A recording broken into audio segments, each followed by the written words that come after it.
어떤 나라에서는 20살도 되지 않은 어린 여성들이 갑작스럽게 군복을 입고 7년이라는 긴 시간을 감옥 같은 곳에서 보내야만 했습니다.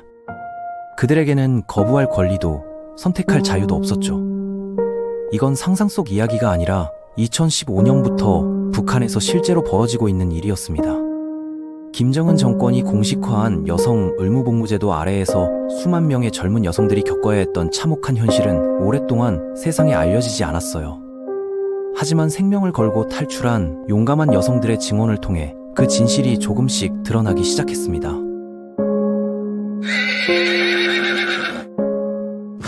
당신이 태어난 곳은 평양이 아닌 함경북도의 작은 도시였고 17세가 되던 해 집 앞에 놓인 한 장의 통지서가 당신의 인생을 완전히 바꿔버렸습니다. 인민위원회에서 발송된 그 종이에는 단순 명료한 내용이 적혀 있었죠. 조선인민군 복무 명령서. 어머니는 그것을 보고 한참을 울었지만 눈물로는 아무것도 바꿀 수 없었어요. 이 명령을 거부하는 건 가족 전체를 파멸로 이끄는 일이었거든요. 연좌제라는 무서운 제도 때문에 한 사람의 선택이 3대에 걸쳐 영향을 미쳤으니까요. 입대 준비를 하면서 당신은 막연하게 생각했습니다. 나라를 지키는 영광스러운 일이라고 주변 사람들이 말하니 그런 줄 알았거든요. 하지만 마음 깊은 곳에서는 알 수 없는 불안이 계속 커져만 갔습니다. 다른 소녀들도 마찬가지였어요. 모두들 말로는 자랑스럽다고 했지만 눈빛에는 공포가 서려 있었습니다. 조선인민군 여성부대는 평균 5년에서 7년의 복무 기간을 요구했어요. 입대 당일 트럭에 올라탄 20명 가까운 소녀들의 표정은 모두 비슷했습니다. 아무도 말하지 않았고 서로 눈도 마주치지 않으려 했어요. 차창 밖으로 보이는 풍경이 점점 낯설어질수록 집에 대한 그리움과 함께 막막한 현실이 밀려왔습니다. 도착한 곳은 함경북도 외곽에 위치한 훈련소였는데 높은 철조망과 감시탑들이 둘러싸인 모습이 마치 교도소 같았어요. 그곳에서 당신은 처음으로 깨달았습니다. 여기서는 개인이란 존재하지 않는다는 것을요. 여자 신체 검사는 모든 수치심을 벗겨내는 과정이었습니다. 키 142cm 이상, 특별한 질병이 없을 것, 기본적인 신체 건강 상태 등 기준은 명확했어요. 하지만 그 과정은 참으로 굴욕적이었어요. 옷을 모두 벗고 줄을 서서 기다리는 동안 검사관들의 차가운 시선이 온몸을 훑고 지나갔습니다. 합격 통지를 받았을 때 기쁨보다는 절망이 더 컸어요. 옆에서 불합격 판정을 받은 소녀가 안도의 한숨을 쉬는 소리가 들렸거든요. 그 순간 당신은 그 아이를 진심으로 부러워했습니다. 훈련소 생활은 새벽 4시 30분 기상나팔과 함께 시작되었습니다. 난방이 전혀 되지 않는 막사에서 24명이 함께 생활해야 했어요. 밤사이 내쉰 숨이 창문에 얼어붙어 있을 정도로 추웠습니다. 세면장의 물은 얼음처럼 차가웠고 수건은 딱딱하게 얼어 있었어요. 손을 씻으려 해도 몇 초도 견디기 어려울 정도였지만 위생검사에서 불합격하면 전체가 벌을 받기 때문에 어떻게든 견뎌야 했어요. 그 순간부터 당신은 알게 되었습니다. 여기서는 씻는 게 아니라 견디는 거라는 것을요. 훈련 강도는 상상을 초월했습니다. 남성 군인들과 똑같은 수준의 체력 훈련을 받으면서도 여성들에게는 추가로 취사, 청소, 빨래 등의 업무가 더해졌거든요. 오전 5시부터 오후 10시까지 쉴 틈이라고는 거의 없었어요. 이중노동 구조 속에 완전히 갇혀 있었던 거죠. 군사훈련과 생활지원 업무를 동시에 해야 했던 거예요. 아침 식사 준비를 마치고 훈련장으로 뛰어가면 이미 남성들은 모든 준비를 끝낸 상태였습니다. 늦었다는 이유로 추가 벌칙이 주어졌어요. 첫 주에 경험한 10km 행군은 정말 지옥 같았습니다. 눈 덮인 산길을 오르는 동안 발목이 꺾이고 손가락 감각이 완전히 사라졌어요. 하지만 절대 멈출 수 없었어요. 한 명이 뒤처지면 전체 부대가 벌을 받게 되니까요. 한 소녀가 쓰러졌을 때 교관은 그녀를 도와주는 대신 다른 이들에게 소리쳤습니다. 저 한 명 때문에 너희 모두가 벌 받는다. 그 순간 동료는 더 이상 함께할 사람이 아니라 짐이 되어버린 존재가 되었어요. 서로를 도우려 하면 그것조차 규율 위반으로 간주되었거든요. 겨울철 생존교육은 더욱 참혹했습니다. 영하 20도의 추위 속에서 얇은 군복 한 벌만 입고 야외에서 밤을 보내야 했어요. 불을 피울 재료도 주어지지 않았고 계속 움직이지 않으면 정말 얼어 죽을 것 같은 공포가 밀려왔습니다. 옆 동료가 조용히 속삭였어요. 이게 진짜 나라를 위한 일이 맞을까? 하지만 그 말은 더 이상 이어지지 않았어요. 감시자들이 어둠 속에 숨어 있었고 불평을 하는 사람은 다음날 사라져버렸거든요. 정규부대에 배치된 곳은 평안남도 외곽의 보병연대였는데 그곳에서 당신은 군인이면서도 군인 대우를 받지 못한다는 걸 깨달았습니다.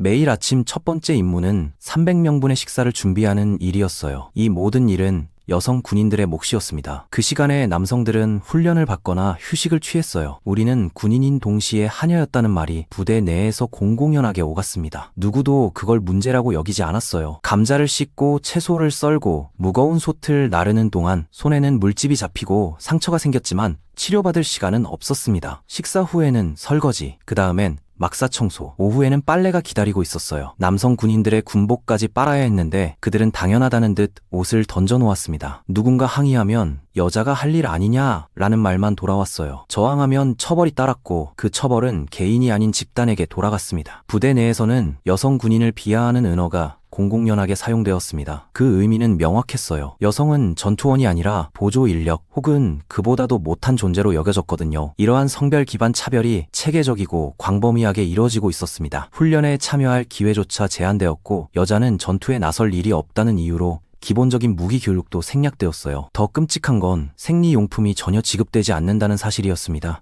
여군들은 붕대를 뜯어서 사용하거나 헝겊풀 구해 빨아가며 썼어요. 씻을 수 있는 환경도 최악이었어요. 샤워시설이라고 불리는 곳은 차갑고 더러운 호스가 달린 좁은 공간이었고 온수는 꿈도 꿀 수 없었습니다. 겨울에도 차가운 물로 몸을 씻어야 했고 5분 이상 사용하면 다음 사람이 기다리며 문을 두드렸어요. 영양 결핍은 몸을 빠르게 무너뜨렸습니다. 하루 2끼 옥수수와 소금으로 만든 죽이 전부였고 고기나 채소는 거의 제공되지 않았어요. 그 결과 많은 여성들이 무월경을 경험했습니다. 북한 여군의 약 38%가 영양실조로 인한 생리중단을 겪었다고 추정되었어요. 몸무게는 계속 줄었고 머리카락이 빠지기 시작했습니다. 거울을 보면 눈이 푹 꺼진 자신의 모습이 낯설기만 했어요. 밤에 상급자에게 불려나가는 일이 시작되었습니다. 건강검사라는 명목이었지만 그게 진짜 검사가 아니라는 건 누구나 알 수 있었어요. 하지만 저항할 수 없었습니다. 계급은 절대적이었고 거부는 곧 처벌을 의미했거든요. 상급자의 성폭력은 일상적이었고 신고는 불가능했습니다. 피해를 입은 여성이 문제를 제기하면 오히려 그녀가 부도덕하다는 낙인이 찍혔고 당원 자격이 박탈되었어요. 당원 자격을 잃는다는 건 사회적 죽음을 의미했습니다. 제대 후 직업을 구할 수 없었고 결혼도 어려웠으며 가족까지 연좌제로 고통받았어요. 그래서 모두가 침묵했습니다. 침묵이 유일한 생존 전략이었거든요. 누구도 자신의 경험을 말하지 않았지만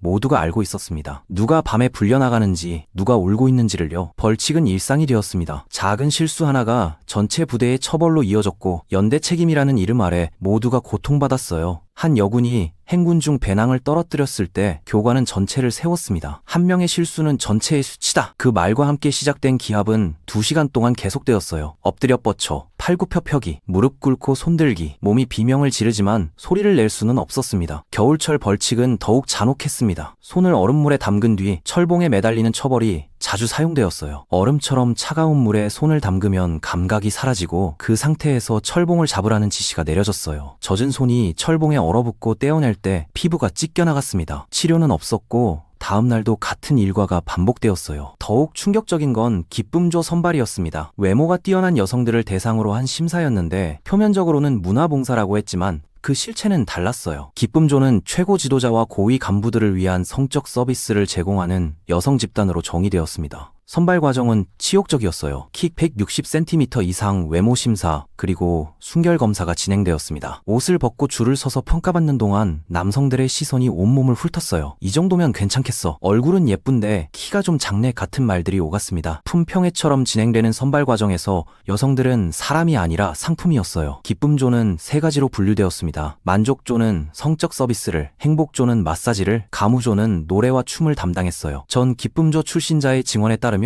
우리는 사람이 아니라 도구였다고 합니다. 고위 간부들의 사적 재산처럼 취급되었고 거부할 권리는 존재하지 않았어요. 복무 기간은 명확하지 않았고 나이가 들거나 지도자가 원하지 않을 때까지 계속되었습니다. 일부는 10년 이상 그곳에 갇혀 있었고 외부와의 연락은 완전히 차단되었어요. 탈출을 꿈꾸지만 현실적으로 불가능했습니다. 적발되면 총살형에 처해졌고 가족까지 처벌받았거든요. 연좌제는 3대에 걸쳐 적용되어 부모와 형제자매, 심지어 먼 친척까지 수용소로 보내졌어요. 탈출은 선택이 아니라 생존 본능이었습니다. 하지만 탈북 여성의 약 77%가 중국에서 인신매매를 경험했다는 보고서가 현실의 냉혹함을 보여줍니다. 그럼에도 불구하고 용기 있는 여성들이 탈출에 성공해 자신들의 경험을 증언하기 시작했습니다. 이들은 목숨을 걸고 나와 북한 여군의 실상을 세상에 알렸어요. UN 인권이사회에서 한 증언자는 나는 도망쳤지만 아직 그곳에서 울고 있는 사람들이 있다고 말했습니다.